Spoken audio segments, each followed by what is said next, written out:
ವರಿಷ್ಠರ ಭೇಟಿಗೆ ಅಂತ ದೆಹಲಿಯಲ್ಲಿ ಬಿಜೆಪಿ ರೆಬಲ್ಸ್ ಭಿನ್ನ ಪ್ರಯತ್ನವನ್ನ ಮಾಡ್ತಿದ್ದಾರೆ.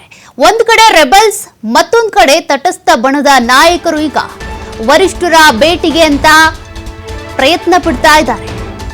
ದೆಹಲಿಯ ಕರ್ನಾಟಕ ಭವನದಲ್ಲಿ ಠಿಕಾಣಿ ಹೂಡಿರುವಂತಹ ಬಿಜೆಪಿಯ ರೆಬಲ್ಸ್ ನಾಯಕರು ವರಿಷ್ಠರನ್ನ ಭೇಟಿಯಾಗೋದಕ್ಕೆ ಪ್ರಯತ್ನ ಪಡ್ತಿದ್ದಾರೆ. ತಟಸ್ಥ ಬಣದ ನಾಯಕ ಸೋಮಣ್ಣ ಭೇಟಿಯಾದಂತಹ ಭಿನ್ನರು ರಾಜ್ಯಾಧ್ಯಕ್ಷರ ಬದಲಾವಣೆ ಸೇರಿದಂತೆ ಕೆಲ ಬೇಡಿಕೆಗಳನ್ನ ಇಟ್ಟಿದ್ದಾರೆ. ವರಿಷ್ಠರ ಭೇಟಿಗೆ ಮುಂದಾಗಿರುವ ಬಿಜೆಪಿ ಭಿನ್ನ ನಾಯಕರು ಕುಮಾರ್ ಬಂಗಾರಪ್ಪ, ರಮೇಶ್ ಜಾರಕಿಹೊಳಿ ಸೇರಿದಂತೆ ಹಲವರು ಭಾಗಿಯಾಗಿದ್ದಾರೆ. ರೆಬಲ್ಸ್ ತಂಡದಲ್ಲಿ ಗುರುತಿಸಿಕೊಂಡಿರೋರು ನೋಡಿ, ಕೆಲ ಬಿಜೆಪಿಯ ವರಿಷ್ಠರನ್ನ ಭೇಟಿ ಆಗಬೇಕು ಅಂತ ಪ್ಲಾನ್ ಮಾಡ್ತಾ ಇರೋದು. ಸೋಮಣ್ಣ ಅವ್ರನ್ನೂ ಕೂಡ ಭೇಟಿಯಾಗಿದ್ದಾರೆ. ಇತ್ತೀಚೆಗೆ ಅಮಿತ್ ಶಾ ಅವರನ್ನು ಭೇಟಿಯಾಗಿದ್ರು. ಒಂದ್ ಕಡೆ ತಟಸ್ಥ ಬಣ, ಮತ್ತೊಂದು ಕಡೆ ಭಿನ್ನರ ಬಣ ಅಂತ ಬಂದಾಗ ಬಿಜೆಪಿಯ ರಾಜ್ಯಾಧ್ಯಕ್ಷ ವಿಜಯೇಂದ್ರ ಅವರನ್ನ ರಾಜ್ಯಾಧ್ಯಕ್ಷ ಸ್ಥಾನದಿಂದ ಕೆಳಗಿಳಿಸಬೇಕು ಅಂತ ಟ್ರೈ ಮಾಡ್ತಾ ಇರೋದು.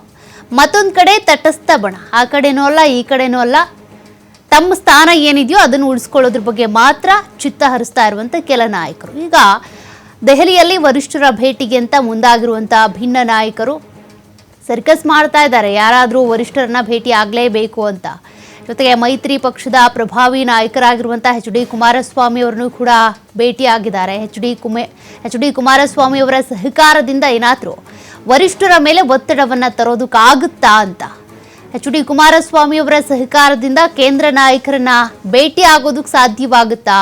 ಆಂತರಿಕ ಭಿನ್ನಾಭಿಪ್ರಾಯದ ಬಗ್ಗೆ ವರಿಷ್ಠರಿಗೆ ಮಾಹಿತಿ ನೀಡೋದಕ್ಕೆ ಅಂತ, ಮಾಹಿತಿಗಿಂತ ದೂರು ಕೊಡೋದಕ್ಕೆ ರಾಜ್ಯಾಧ್ಯಕ್ಷರೇನಿದ್ದಾರೆ ವಿಜಯೇಂದ್ರ ಅವರು ಎಲ್ಲರನ್ನೂ ಕೂಡ ಸರಿಯಾಗಿ ನಿಭಾಯಿಸ್ಕೊಂಡು ಹೋಗ್ತಾ ಇಲ್ಲ, ನಾಯಕರನ್ನ ವಿಶ್ವಾಸಕ್ಕೆ ತೆಗೆದುಕೊಳ್ತಾ ಇಲ್ಲ, ಅವರು ರಾಜ್ಯಾಧ್ಯಕ್ಷರಾಗಿರೋದಕ್ಕೆ ಸಮರ್ಥರಿಲ್ಲ ಅನ್ನೋದು ಮೊದಲಿಂದಾನೂ ಕೂಡ ಈ ಭಿನ್ನರ ಬಳಗದ ಅಭಿಪ್ರಾಯ. ಹಿರಿಯ ನಾಯಕರಿಗೆ ಮರಳಿ ಮನ್ನಣೆ ನೀಡೋದಕ್ಕೆ ಅಂತ ಭಿನ್ನರು ಕೋರಬಹುದಾ ಅಂತಂದ್ರೆ, ಬಿಜೆಪಿಯಲ್ಲಿ ಇರುವಂತ ಯಾರಾದರೂ ಕಟ್ಟಾಳು ಇರ್ತಾರೆ, ಹಿರಿಯ ಶಾಸಕರು ಇರ್ತಾರೆ, ಪದೇ ಪದೇ ಶಾಸಕರಾಗಿರೋರು ಇರ್ತಾರೆ, ಅನುಭವ ಹೆಚ್ಚಾಗಿರುವಂಥವ್ರು ಇರ್ತಾರೆ. ಅಂಥವರಿಗೆ ಬಿಜೆಪಿಯ ರಾಜ್ಯಾಧ್ಯಕ್ಷ ಪಟ್ಟವನ್ನ ಕೊಡಿ ಅಂತ ಪಟ್ಟು ಹಿಡಿಯುವಂಥ ಸಾಧ್ಯತೆ ಕೂಡ ಇದೆ. ಬಟ್ ವರಿಷ್ಠರನ್ನ ಭೇಟಿ ಆಗೋದಕ್ಕೆ ಅಂತ ಪ್ರಯತ್ನಗಳೇನೋ ನಡೀತಾ ಇವೆ.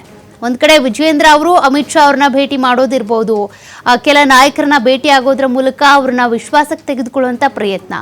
ಮತ್ತೊಂದು ಕಡೆ ತಟಸ್ಥ ಬಣ ಅಂತ ಬಂದಾಗ ನೋಡಿ, ಬೊಮ್ಮಾಯಿ ಅವರು ಕೂಡ ಕೆಲ ನಾಯಕರನ್ನ ವರಿಷ್ಠರನ್ನ ಭೇಟಿಯಾಗಿದ್ದಾರೆ. ಇನ್ನೊಂದು ಕಡೆ ಭಿನ್ನರ ಬಳಗ ಕೂಡ ಆಕ್ಟಿವ್ ಆಗಿದೆ.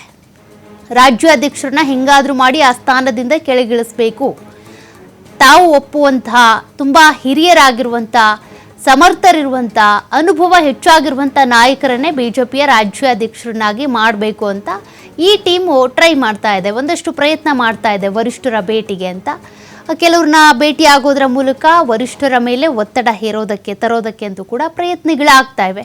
ಬಟ್ ಇದೆಲ್ಲ ಎಷ್ಟರ ಮಟ್ಟಿಗೆ ವರ್ಕೌಟ್ ಆಗುತ್ತೆ ಅದೇ ಪ್ರಶ್ನಾರ್ಥಕ. ಮತ್ತಷ್ಟು ಡೀಟೇಲ್ಸ್ ಕೊಡ್ತಾರೆ ಪ್ರತಿನಿಧಿ ರಾಕೇಶ್. ಒಂದ್ ಕಡೆ ತಟಸ್ಥ ಬಣ, ಮತ್ತೊಂದು ಕಡೆ ಭಿನ್ನರ ಬಣ, ಅದ್ರ ಮಧ್ಯದಲ್ಲಿ ವಿಜಯೇಂದ್ರ ಅವರು ಕೆಲ ನಾಯಕರನ್ನ ಭೇಟಿ ಮಾಡ್ತಾ ಇರೋದು. ಇದೆಲ್ಲವೂ ಕೂಡ ಬಿಜೆಪಿಯ ರಾಜ್ಯಾಧ್ಯಕ್ಷ ಸ್ಥಾನದಿಂದ ವಿಜಯೇಂದ್ರ ಅವ್ರನ್ನ ಕೆಳಗಿಳಿಸೋದಕ್ಕೆ ನಡೀತಾ ಇರುವಂತ ಒಂದಷ್ಟು ಪ್ರಯತ್ನಗಳು, ಜೊತೆಗೆ ವಿಜಯೇಂದ್ರ ಅವರು ಸ್ಥಾನ ಉಳಿಸ್ಕೊಳ್ಳೋದಕ್ಕೆ ಮಾಡ್ತಾ ಇರುವಂತ ಪ್ರಯತ್ನಗಳು. ಬಿಜೆಪಿಯಲ್ಲಿ ಏನ್ ನಡೀತಾ ಇದೆ? ನಿಜಕ್ಕೂ ಭಿನ್ನರು ವರಿಷ್ಠರನ್ನ ಭೇಟಿ ಆಗೋದಕ್ಕೆ ಅವಕಾಶ ಸಿಗುತ್ತಾ?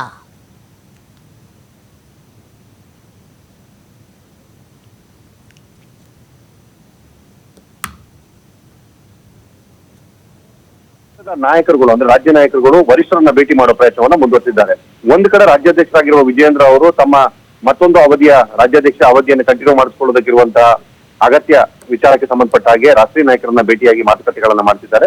ಇನ್ನೊಂದು ಕಡೆ ಅವರ ವಿರುದ್ಧವಾಗಿರುವಂತಹ ಭಿನ್ನರ ಬಣ ಮತ್ತು ಭಿನ್ನರಿಗೆ ಸಪೋರ್ಟ್ ಆಗಿರುವಂತಹ ತಟಸ್ಥ ಬಣ, ಈ ಎರಡೂ ಬಣಗಳು, ಭಿನ್ನರ ಬಣ ಮತ್ತು ಭಿನ್ನರಿಗೆ ಸಪೋರ್ಟ್ ಆಗಿರುವಂತಹ ತಟಸ್ಥ ಬಣ, ಈ ಎರಡೂ ಬಣಗಳು ಕೂಡ ಮತ್ತೆ ದೆಹಲಿಯಲ್ಲಿ ಆಕ್ಟಿವ್ ಆಗಿವೆ.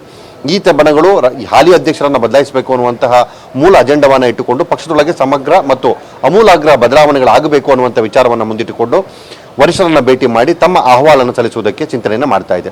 ಬಿಹಾರ ಚುನಾವಣೆ ಹಿನ್ನೆಲೆಯಲ್ಲಿ ಈ ಬೆಳವಣಿಗೆಗೆ ತಾತ್ಕಾಲಿಕ ಬ್ರೇಕ್ ಅನ್ನು ಹಾಕಲಾಗಿತ್ತು. ರಾಷ್ಟ್ರೀಯ ನಾಯಕರು ಆ ಚುನಾವಣೆ ಮತ್ತು ಅದರ ಪ್ರಕ್ರಿಯೆಯ ಭಾಗವಾಗಿ ತಮ್ಮನ್ನು ತೊಡಗಿಸಿಕೊಂಡಿದ್ದರಿಂದ ಅವಕಾಶ ಸಿಕ್ಕಿರಲಿಲ್ಲ. ಈಗ ಆ ಎಲ್ಲ ಪ್ರಕ್ರಿಯೆ ಮುಗಿ ಮತ್ತು ತಟಸ್ಥ ಬಣದ ನಾಯಕರು ದೆಹಲಿಯಲ್ಲಿ ಅವರ ಅಪಾರ್ಟ್ಮೆಂಟ್ಗಾಗಿ ಕಾಯ್ತಾ ಇದ್ದಾರೆ. 2 ದಿನಗಳ ಹಿಂದೆ ದೆಹಲಿ ತಲುಪಿರುವಂತಹ ಬಿಜೆಪಿಯ ರೆಬಲ್ಸ್ ಟೀಮ್ ನಲ್ಲಿ ರಮೇಶ್ ಜಾರಕಿಹೊಳಿ, ಕುಮಾರ್ ಬಂಗಾರಪ್ಪ ಸೇರಿದಂತೆ ಇತರ ಅವರ ಸಹೋದ್ಯೋಗಿಗಳಿದ್ದಾರೆ.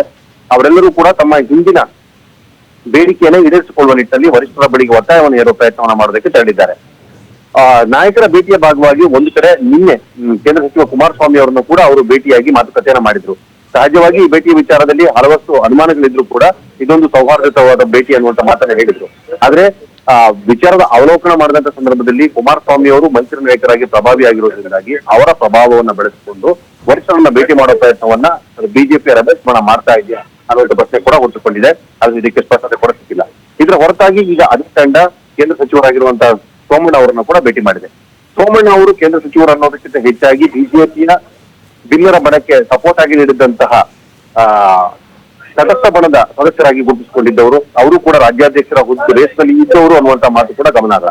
ಹೀಗೆ ಬದಲಾವಣೆಯ ವಿಚಾರದಲ್ಲಿ ಅವರ ಸಪೋರ್ಟ್ ಅನ್ನು ಪಡೆಯುವ ಅಥವಾ ಅವರನ್ನ ಮತ್ತೆ ಮುನ್ನಡೆಗೆ ತರುವ ಪ್ರಯತ್ನದ ಭಾಗವಾಗಿ ಈ ರೆಬೆಲ್ಸ್ ತಂಡ ಅವರನ್ನ ಭೇಟಿ ಮಾಡಿದೆ ಅನ್ನುವಂತ ಪ್ರಶ್ನೆ ಕೂಡ ಹುಡ್ತಾ ಇದೆ. ಹೀಗೆ ಬಿಜೆಪಿ ಒಳಗಿನ ಈ ತ್ರಿಕೋನ ರೀತಿಯಾದಂತಹ ಸಭೆ ಸಮಾರಂಭಗಳು ಮತ್ತು ಮೀಟಿಂಗ್ಗಳು ಪಕ್ಷದ ಬೆಳವಣಿಗೆಗೆ ಎಷ್ಟರ ಮಟ್ಟಿಗೆ ಪೂರಕವಾಗುತ್ತದೆ ಅನ್ನುವಂತ ಪ್ರಶ್ನೆ ಒಂದು ಕಡೆ ಇದೆ.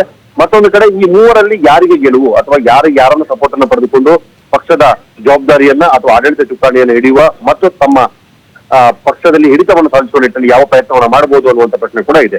ಇವೆಲ್ಲವಕ್ಕೂ ದೆಹಲಿಯಲ್ಲಿ ಈ ಮೂರು ತಂಡಗಳಿಗೆ ವರಿಷ್ಠರು ಭೇಟಿಯನ್ನ ಮಾಡಿ ಅವರ ಜೊತೆ ಸಭೆಗೆ ಅವಕಾಶವನ್ನು ಮಾಡಿಕೊಟ್ಟಾಗ ಉತ್ತರಗಳು ಸಿಗಲಿದೆ. ಸೌಖ್ಯ. ಥ್ಯಾಂಕ್ ಯು ರಾಕೇಶ್ ಮಾಹಿತಿಗೆ.